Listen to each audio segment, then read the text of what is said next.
30x+44y is equals to 10। पहली equation 40x+55y is equals to 13। 40x+55y is equals to 13। Solve for x। देख लो भाई, ये दो equation है, इसको इक्वेशन नंबर 1, इसको इक्वेशन नंबर 2। x और y की वैल्यू फाइंड करनी है आपको।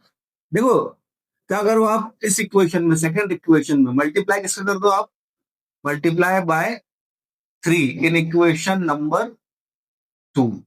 एंड 4 का मल्टीप्लाई किसमें कर दो आप, फर्स्ट इक्वेशन में। And multiply by 4 in equation number 1। तो 4 का मल्टीप्लाई किया तो कितना हो जाएगा 120x, इसमें किया तो कितना हो जाएगा 4 4 जा 16, 4 4 जा 176y is equals to 40, equation number 3। इसमें कर दो 3 का तो कितना हो जाएगा 120x प्लस 3 5 जा 15, 3 5 जा 15 और 116, 165y इज इक्वल्स टू 13 3 जा 39। यही माइनस कर दे रहा हूँ इक्वेशन नंबर 4 देख के, माइनस माइनस माइनस, ये कट हो गया। ये कितना बचा यहाँ पर 111y, और यहाँ पर कितना बचा 1। यार मेरे को तो समझ में नहीं आया क्या दिक्कत है इस क्वेश्चन में आप लोगों को। 1/11y की वैल्यू और इसको पुट कर दो वहां पर, फर्स्ट इक्वेशन में पुट कर दो तो क्या हो जाएगा 30x plus 44 into 1/11 is equal to 10। 11 4 जा 30x इज इक्वल टू 4 तक चलेगा तो कितना हो जाएगा 6। तो x इज इक्वल टू 6/30, 6 मतलब 6 5 जा, तो x की वैल्यू आ गई 1/5। In parallelogram ABCD, side AD is produced to point E, BE intersect CD at F। एक पैरेललोग्राम है ABCD, ठीक है, ABCD पैरेललोग्राम में साइड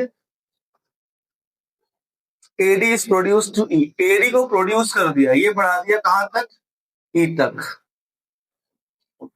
और जोड़ दिया तो BE जो है वो इंटरसेक्ट CD पर कहां हो रहा है F पॉइंट पर, ठीक है। तो ABCD क्या है, इज पैरेललोग्राम, ये गिवन हो गया आपका। और क्या प्रूव करना है आपको, प्रूव करना है triangle ABE is similar to triangle CFB, है ना। Triangle ABE is similar to triangle CFB।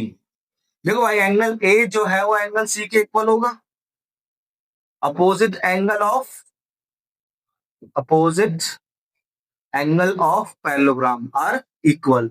और AEB, angle AEB is equals to angle CBF, angle CBF alternate interior angle, alternate interior angle से equal हो गए तो by angle similarity triangle ABD is similar to triangle CFB. Find the coordinate of point C which lie on the line AB,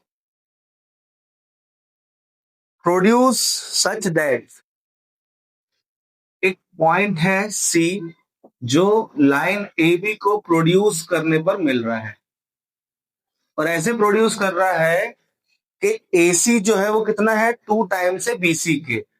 AC is equals to 2 times किसका है BC।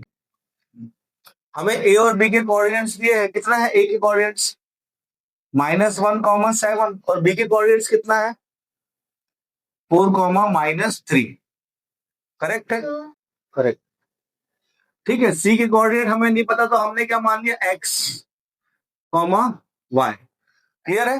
अब देखो जरा, हमें एक कंडीशन दी है AC is equals to 2BC। हमने जो पढ़ा है कि एक लाइन है, उसको बीच में एक पॉइंट है, वो रेशियो में डिवाइड कर रहा है तो रेशियो हो जाता है M1 और M2।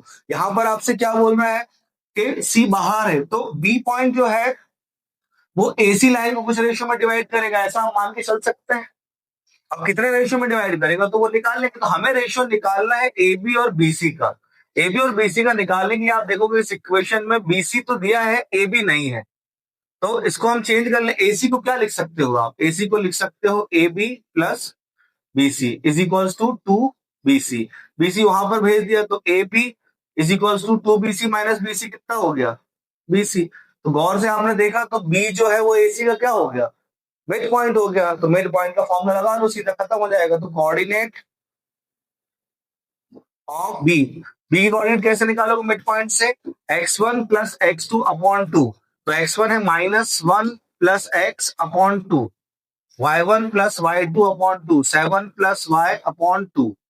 और बी के कोऑर्डिनेट दिए हैं कितने हैं, 4 comma -3 is equals to -1 plus x upon 2, 7 plus y upon 2। तो इसका x कोऑर्डिनेट इसके x कोऑर्डिनेट के बराबर हो जाएगा। तो 4 इज इक्वल्स टू कितना हो जाएगा, 4 is equals to -1 plus x upon 2, 4 2 जा 8 और -1 यहाँ आ गया। तो x की वैल्यू कितनी हो जाएगी, 9।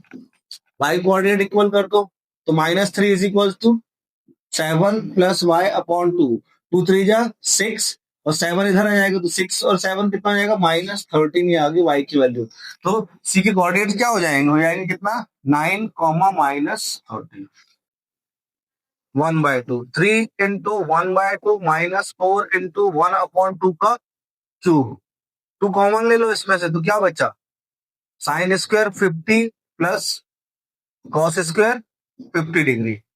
ठीक है, ये है 3 upon 2 minus 4 upon 2, 2 4 2 8 upon sine square theta plus cos square theta कितना होता है, 1 हो गया, वो बचा 2। जब सॉल्व कर दो, 4 1 सा 4 2 सा, तो 3 अपॉन 2 -1 अपॉन 2 होल अपॉन 2 कितना हो जाएगा ऊपर, 2 अपॉन 2 अपॉन 2, 2 से 2 कट, ऊपर कितना बचा 1। Final answer 1 upon 2। Two friends, Anil and Ashraf, were born in December month in the year 2010. Find the probability that they share same date of birth. पहला question, और दूसरा क्वेश्चन है they share different date of birth. Simple सा logic है भाई, दो friend हैं अनिल और अशरफ, ठीक है। अनिल और अशरफ जो है वो दिसंबर मंथ में, दिसंबर मंथ में 2010। अब 2010 में दिसंबर मंथ में क्या मंथ कम, दिन ज्यादा कम हो जाएगा क्या, तो ये 2010 तो ऐसा घुमाने के लिए दे दिया आपको, इसका कोई काम तो है नहीं। दिसंबर में कितने डेज होता है, 31 डेज होता है।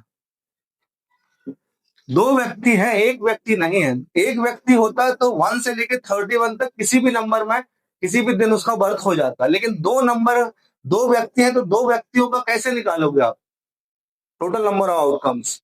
भाई पहला मान लो 1 तारीख को हुआ है, दूसरा 2 तारीख को हो गया।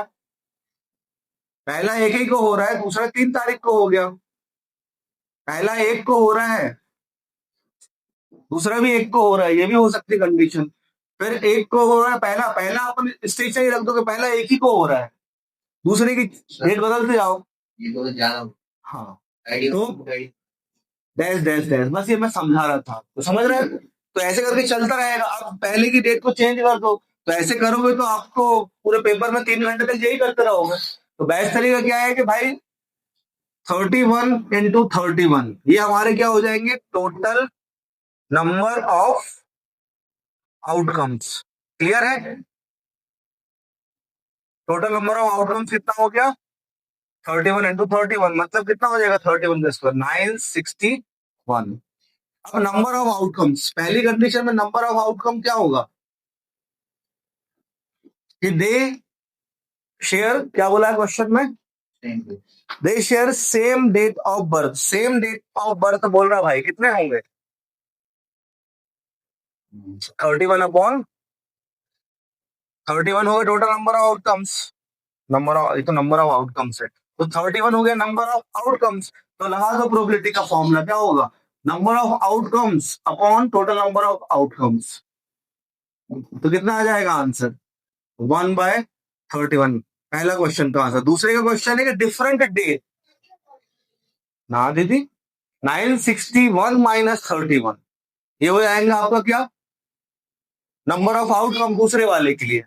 9 भाई 31 डेज, मतलब 31 हो गए पहले वाले की प्रोबेबिलिटी।